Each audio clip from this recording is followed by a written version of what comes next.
E o pastor nisso tudo?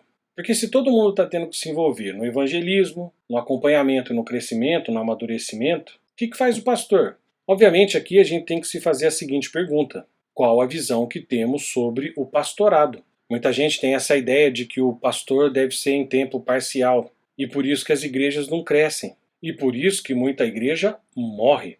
A partir do momento que a gente achar que cuidar das almas é um serviço paralelo, um serviço que dá para fazer só de fim de semana, nossa igreja já morreu. A gente só não enterrou ela ainda. Porque vamos lá, alguns enxergam o pastor apenas como um clérigo, alguém que provê serviços. E aí, realmente, se a nossa visão sobre o pastorado for só um clérigo provedor de serviços, então ele só precisa vir de fim de semana. Outros já têm uma visão do pastor como um diretor executivo. Quando a igreja está grande, então ele precisa saber gerenciar projetos grandes e pequenos. Ser tipo um RH com CEO, com CFO, todos esses termos difíceis aí. E há uma terceira visão, que é o pastor como discipulador. Então eu vou explicar um pouquinho melhor. O pastor como um clérigo. A ideia que se tem é que o pastor então deve alimentar o rebanho por meio dos seus sermões dominicais e da administração do batismo e da Santa Ceia. Só. Pronto, morreu. E aí realmente, de domingo ele faz isso numa boa. Aí ele deve organizar algumas reuniões de domingo, que seriam os cultos, entendido como um tempo de adoração conjunta, comunitária.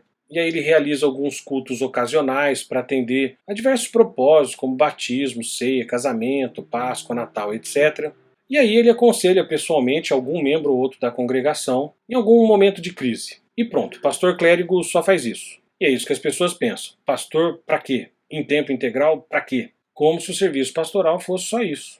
Uma outra visão é o pastor como um diretor. Então ele deve administrar a igreja de forma competente e transparente. Ainda ele deve ser também um promoter, um produtor de atividades, tentando buscar uma relevância maior para cada uma das atividades da igreja.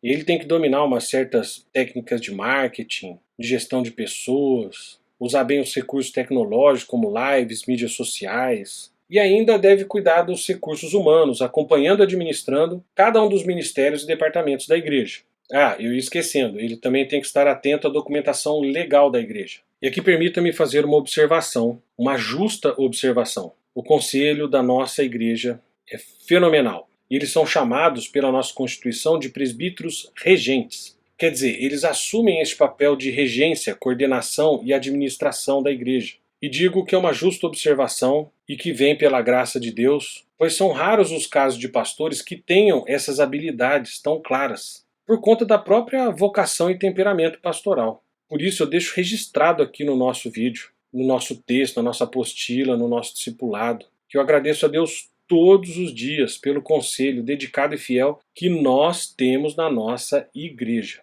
E uma terceira visão é o pastor como um discipulador. Aí então, como discipulador, ele deve incentivar o discipulado como ordem clara e específica de Jesus, sendo ele o primeiro a buscar e fazer discípulos, em especial os da sua casa. Ele deve ser um pastor dedicado à pregação bíblica e expositiva, para preparar cada um dos membros a dar razão da esperança que há em nós como cristãos, e deve sempre focar em pessoas, ministrando a pessoas, e não em estruturas, programas e eventos. Mais uma vez, não que estes não sejam importantes, mas o pastor deve primeiro atentar à missão primeira da igreja, que é fazer discípulos. E aí, nesse sentido, dentro do discipulado, o pastor vai ajudar e muito, é peça fundamental no evangelismo, no acompanhamento e no crescimento, como vimos no vídeo anterior. Então perceba que no fim das contas, o pastor não pode deixar de lado nenhum desses três aspectos, nem como clérigo, nem como diretor e nem como discipulador. Mas nós queremos dar mais destaque ao que tem sido mais esquecido, que é o pastor discipulador. E por isso que o discipulado deve começar e nunca mais parar. Então, leia a Bíblia, estude a Bíblia e medite na Bíblia.